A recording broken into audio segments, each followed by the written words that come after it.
seja.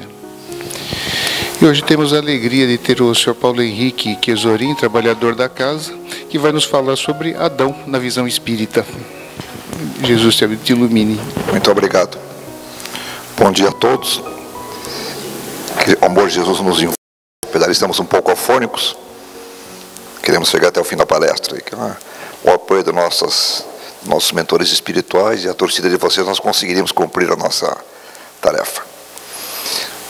Quando nós escolhemos esse tema, Adão na visão espírita, justamente houve uma certa preocupação, apreensão, seria melhor colocado, do departamento doutrinário. Qual bibliografia que seria utilizado, quais seriam as fontes. E nós nos prendemos nas obras básicas, basicamente na Gênese, no Livro dos Espíritos, numa obra de Chico de Emmanuel, A Caminho da Luz, e algumas orientações também da Federação Espírita Brasileira, nos seus estudos avançados. É um tema interessante. Vamos começar a trabalhar o Adão na visão espírita, a formação da humanidade terrestre, inicialmente explorando algumas imagens. Essa é uma imagem que retrata bem uma visão cristã da expulsão de Adão e Eva do paraíso. Durante toda a infância nós vimos essa imagem, né, várias vezes. Ainda a vemos, né? E uma outra imagem também retratada por artistas, que retrata uma migração de uma falange de espíritos. Ao longo da palestra nós vamos discorrer sobre essas duas imagens. E aí cada um vai tirar as suas conclusões em cima disso. No presente estudo, vamos nos fixar na lei do progresso, procurando entender as nossas origens e mostrando esse processo evolutivo à luz da doutrina espírita. Então volto a frisar a lei do progresso. As duas imagens que apresentamos anteriormente nos mostram versões diferentes da formação da humanidade terrestre. Bem diferentes, né? Ao longo do estudo, concluiremos qual delas se mostra mais fiel à doutrina espírita.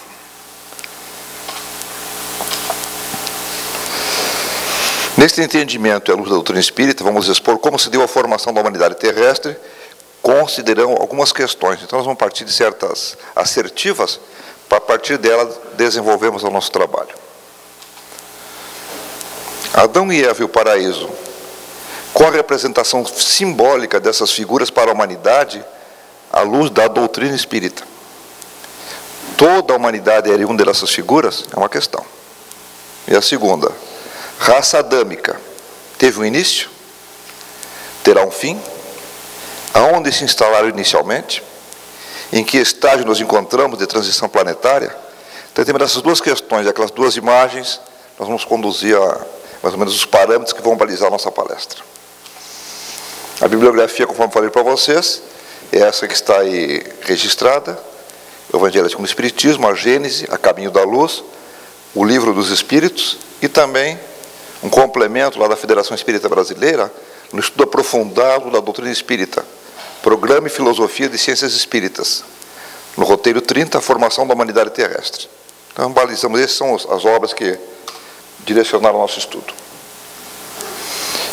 Desde que lemos esse artigo na revista Time, 2016, foi bastante comentada na mídia, na imprensa internacional, nós achamos que o tema era interessante. O que disse o Papa Francisco em 2016 na revista Time? Deus não é um juiz, mas um amigo e um amante da humanidade. Deus nos procura não para condenar, mas para abraçar. Como a história de Adão e Eva. Nós vemos o inferno como um artifício literário. O inferno é só uma metáfora da alma exilada, ou isolada, que, como todas as almas da última análise, estão unidos no amor com Deus. Então, o próprio Papa já fala na revista Time que a figura de Adão e Eva e a figura do fogo do inferno são figuras de alegoria. E a partir de despertou essa curiosidade nós em estudarmos esse tema. Vamos ver como é que se vê o pecado original. Os defensores do dogma do pecado original defendem a eternidade das penas, após o curto espaço do tempo de vida desse processo reencarnatório. A doutrina espírita ensina que, através das reencarnações, o espírito progride, se aperfeiçoa e recompõe a sua consciência, através da reparação dos seus erros. Com isso, nenhum dos filhos de Deus se perde pela eternidade. todos se salvam. São bem distintas as duas percepções de pecado original, né? Vamos complementá-la. O pecado original na visão espírita. Ao desencarnar, levamos para o mundo espiritual todas as nossas imperfeições, ficam lá gravadas no perispírito. E ao reencarnar, as trazemos como tendências negativas. Por isto é certo dizer que nascemos pecadores, já trazemos aquilo conosco, que temos o germe do pecado. Como ensinou Kardec, esse é o pecado original, que todos trazemos e que gera toda a sorte de males. A diferença é que cada um é responsável pelo seu, ele é individual. Está lá na Gênesis da Bíblia, né? Na origem da vida. No princípio, criou Deus os céus e a terra. A terra, porém, estava sem forma e vazia. Havia trevas sobre a face do abismo. E o Espírito de Deus pairava. Sobre as águas, disse Deus, haja luz. E houve luz. Está lá na Gênesis. Esta relação é interessante. A teoria darwiniana da evolução das espécies e o espiritismo. Então, nós mostramos uns conceitos assim, para nós formarmos um bojo inicial para podermos desenvolver a parte mais interessante da palestra. Desde março de 1860, com a saída da segunda edição do Livro dos Espíritos, portanto, 3 meses após o lançamento da Origem das Espécies, os espíritos instrutores desvendaram o mistério da verdadeira linha evolucionária humana. Então, eu acho muito interessante essa relação, né, de teoria darwiniana da evolução com a questão de 90 dias de diferença lá nos anos 1800 e pouco. Nessas questões, Kardec colecionou várias referências à evolução, abrangendo todos os reinos, do mineral aos espíritos puros, incluindo, portanto, o homem, demarcando assim, não somente a evolução biológica, mas também a espiritual dos seres, todos eles emergentes do mundo atômico. Ainda sobre esse mesmo tema, com as revelações do século XX, na obra de Chico Xavier e Emmanuel, A Caminho da Luz, os mentores reforçaram esses ensinamentos, afirmando que a evolução se dá nos 2 planos da vida, tanto no espiritual como no material, através de encarnações sucessivas. A origem da vida. O Livro dos Espíritos, na pergunta 613, ou na questão 613, comenta: o ponto inicial do espírito é uma dessas questões que se prendem à origem das coisas e que Deus guarda o segredo. Interessante essa assertiva. Os próprios espíritos longe estão de tudo saberem, e acerca do que não sabem, também pode ter opiniões pessoais, mais ou menos sensatas. Induz a uma reflexão. Então, vamos ver lá no Livro dos Espíritos, na questão 43, como a vida orgânica se fez presente na Terra. No começo, tudo era caos. Os elementos estavam em confusão. Pouco a pouco, cada coisa tomou o seu lugar. Apareceram, então, os seres vivos, apropriados ao estado do globo. As formas de todos os reinos da natureza terrestre foram estudadas e previstas. Os fluidos da vida foram manipulados, de todo a se adaptar às condições físicas do planeta. Tudo obedecendo a um plano pré-estabelecido, pela misericórdia e sabedoria do Cristo. Milhares de anos foram precisos aos operários de Jesus, no serviço da elaboração paciente das formas. Está lá na obra Caminho da Luz. Essa segunda parte. De onde vieram para a Terra os seres vivos? Então, aquelas 2 imagens iniciais. Questão 44, Livro dos Espíritos. A Terra lhes continha os germens, que aguardavam um momento favorável para se desenvolverem. Os princípios orgânicos se congregaram desde que cessou a atuação da força que os mantinha afastados, e formaram o germe de todos os seres vivos. Estes germes permaneceram em estado latente de inércia, como a crisálida e as sementes das plantas, até o momento propício do surto de cada espécie. questão interessante, né? Quando se deu o aparecimento do homem na Terra? Antes de responder, eu vou lhe dizer que eu levei uma semana pesquisando isso. E não cheguei a uma conclusão. Fui nos sites mais científicos aí e vou mostrar aqui à frente. Questões 48 e 49 do Livro dos Espíritos. Todos os vossos cálculos são quiméricos. Ele se refere a quiméricos com uma linguagem figurada de utópicos, imaginários, não confirmados. Os princípios das coisas estão nos segredos de Deus. Peguei 2 dados aqui, um da revista Galileu, outro do Globo Ciência, e também peguei um dado numa palestra a última que eu assisti do Divaldo, sobre o Sermão da Montanha, sobre essas datas aqui. Então, vamos falar sobre os quiméricos aqui. Diz a revista Galileu, lá um cientista, a Terra existe há 4,6 bilhões de anos. Os humanos há 195 mil, isso em 2015. No Globo Ciência, a vida na Terra se originou 220 milhões de anos antes do que se pensava até agora. Indicaram nesta quinta-feira cientistas australianos, ao revelar a existência de fósseis que datam ao menos de 3,7 bilhões de anos. Divaldo, numa recente palestra, falou que a vida do homem aqui como ser humano, né, como nós estamos aqui, 60 mil anos. Então, realmente são quiméricos. O que está escrito lá na questão os próprios cientistas, os dados assim são totalmente divergentes. Então, não há uma data precisa nem da origem da Terra, nem da origem do homem, com toda a ciência que nós dispomos ainda hoje. Aí está o nosso ciclo evolutivo, não vou abordá-lo, que isso aí daria uma palestra, iniciando no Cristo de Deus, fluido cósmico universal, planeta Terra, protoplasma, organizações unicelulares, organismos pluricelulares, reino vegetal, reino animal, espécies intermediárias em todos os reinos, reino nominal, e aquilo que nós chegaremos um dia, reino angélico. Todos chegaremos lá.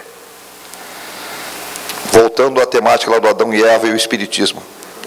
Adão, de acordo com os Espíritos, representa toda uma raça imigrante de outros mundos, que veio reencarnar na Terra, em um planeta mais atrasado. Aqui é uma questão interessante. Como resgate, porque eram espíritos rebeldes nos preceitos morais, apesar de inteligentes. Eu volto a frisar, veio reencarnar na Terra, um planeta mais atrasado. Isso vai ser uma questão que nós vamos levantar à frente. A família adâmica, essa colônia de espíritos, que reencarnou no nosso planeta em remotas eras, trouxe toda uma bagagem evolutiva. E a sua missão, friso aqui, eles tinham uma missão.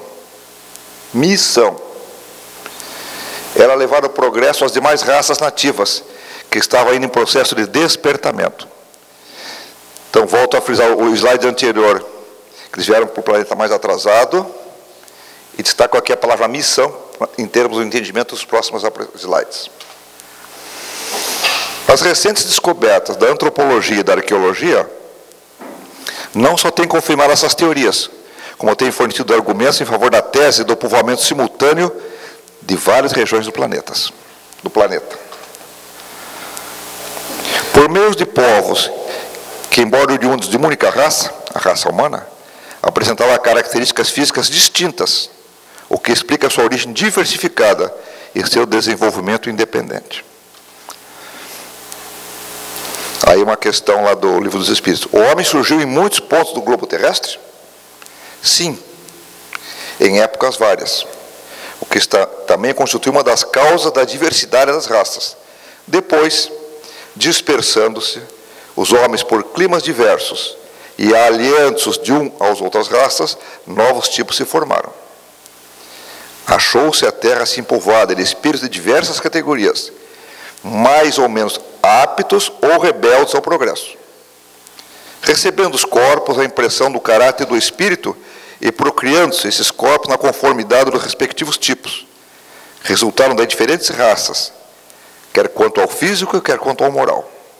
Não foi, portanto, uniforme o progresso de toda a espécie humana. Está lá na Gênese. Outra questão. Constituir os povos primitivos os únicos habitantes do nosso planeta? São habitados todos os globos que se movem no espaço? Sim, Deus povoou de seres vivos os mundos, concorrendo todos estes seres para o objetivo final da providência. Acreditar que só os haja no planeta que habitamos fora duvidar da sabedoria de Deus, que não fez coisa alguma inútil. Aí na questão 176. Depois de haver encarnado em outros mundos, podem os espíritos encarnar neste? Uma daqueles slides que nós projetamos lá. Sim, do mesmo modo que vós em outros. Todos os mundos são solidários. O que não se faz num, se faz no outro. Ainda sobre a formação da humanidade terrestre. Que nova raça de espíritos contribuiu de forma importante na formação da humanidade terrestre? De acordo com o ensino dos espíritos, foi uma grande migração de uma dessas colônias de espíritos, vinda de uma outra esfera, que deu origem à raça simbolizada na pessoa de Adão, e por essa mesma chamada de raça adâmica. Aquela segunda figura que nós abrimos a palestra, daquela migração, daquela falange de espíritos. Que nova raça de espíritos contribuiu de forma importante na formação da humanidade terrestre? Quando ela aqui chegou, a Terra já estava povoada, desde tempos memoriais, mais adiantada dos que aqui tinham precedido nesse planeta. A raça adâmica é, com efeito, a mais inteligente, a que impede o progresso de todas as outras, Allan Kardec na Gênese. De que forma ocorre o progresso da raça humana? Duas visões. Seguindo o princípio espiritual, lenta e gradualmente, em suas conquistas morais e intelectuais, através do vasto histórico da evolução anímica, e pela renovação da população espiritual, da orbe, através das emigrações e imigrações coletivas. Confere com aquela imagem que nós mostramos lá daquela imigração das falanges espirituais. A humanidade terrestre foi formada predominantemente por dois grandes grupos de espíritos. As organizações humanas primitivas da orbe, tribos e famílias primitivas, descendentes das raças antropóides, lá nas cavernas, que formaram a linhagem das raças negra e amarela. Então, segundo o entendimento espírita, as duas primeiras raças que estiveram na Terra foram a raça amarela e a negra. Basicamente os negros do continente africano e basicamente a raça amarela, os indígenas, né?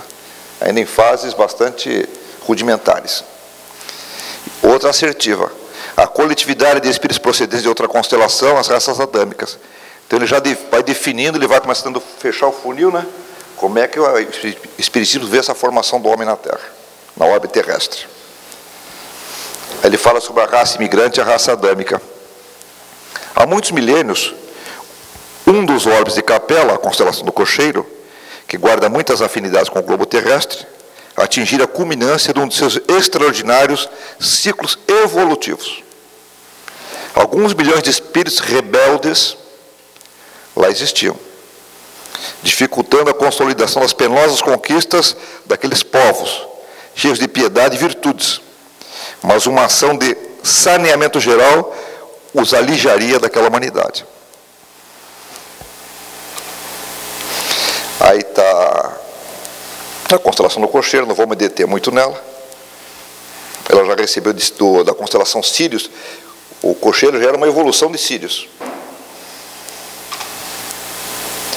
Aí é importante, esse slide é bastante importante. Como se deu a organização das raças adâmicas na orbe terrestre? Aquela falange de espíritos chegando aqui, como é que se deu, como é que se distribuíram no globo terrestre?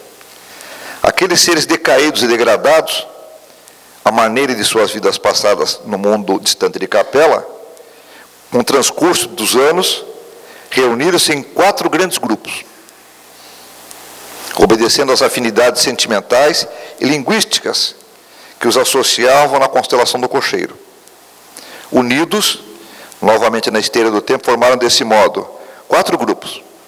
O grupo dos árias, basicamente os brancos. Não vamos entrar aqui nos áreas em detalhes, nós vai fazer uma discussão assim. Os próprios nazistas, né, nos seus estudos, acham que os arianos, aquela história que nós já conhecemos. Então não está em discussão aqui os árias.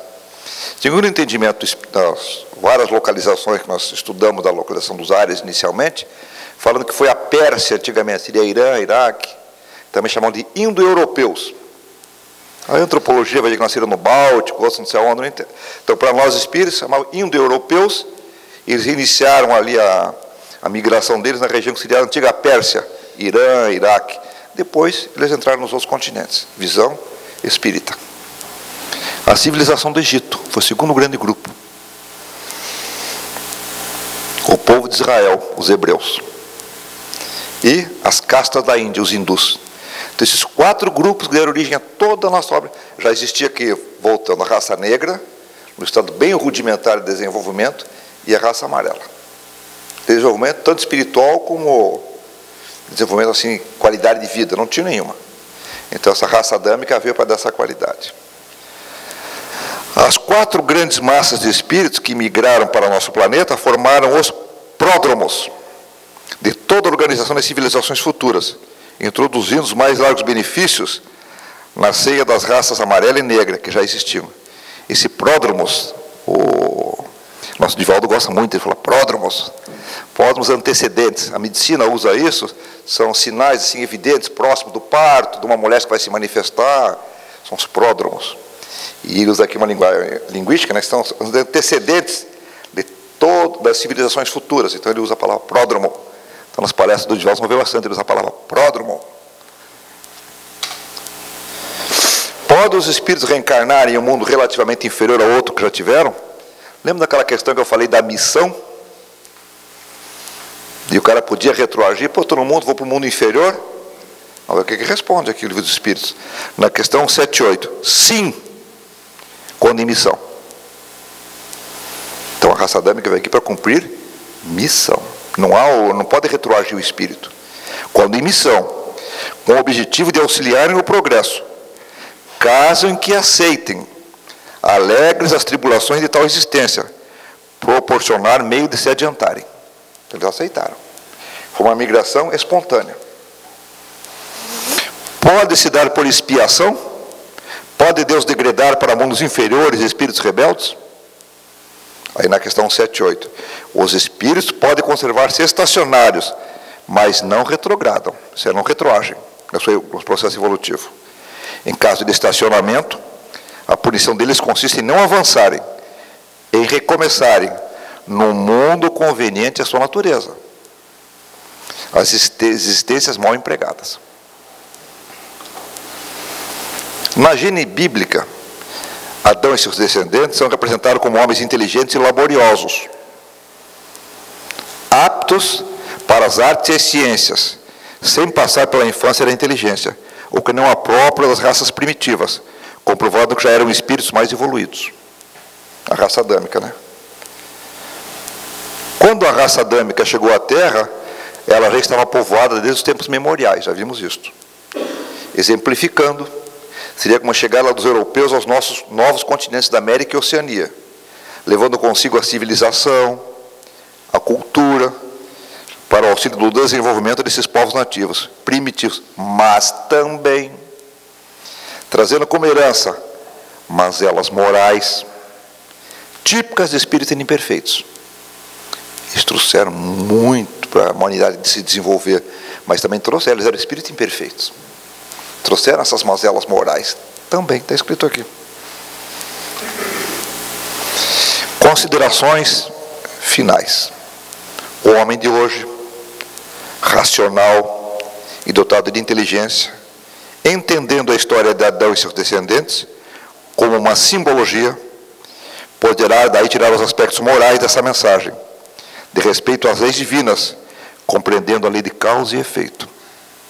Causa e efeito referindo ao pecado original. Eu gero meu pecado original. Uma importante contribuição que a doutrina espírita tem a oferecer, a partir dos seus conceitos fundamentais, considerado de forma independente das questões temporais, presente no texto de Kardec. O Espiritismo tem respostas objetivas para esclarecer tanto o pensamento religioso quanto o científico. Segundo a teoria dos espíritos, o mito de Adão, como todos os outros mitos da queda, não são falsos. Eles fazem referência a um fato histórico, porém interpretado de forma simbólica. O Papa o disse lá na revista Time. A queda na origem da humanidade representa uma lembrança intuitiva dos espíritos que foram exilados de outro planeta, onde viviam em uma condição melhor do que a encontrada em nosso mundo primitivo. Eles saíram de lá em virtude da insistência em manter privilégios e poder, derivados do egoísmo e orgulho, presentes em suas personalidades.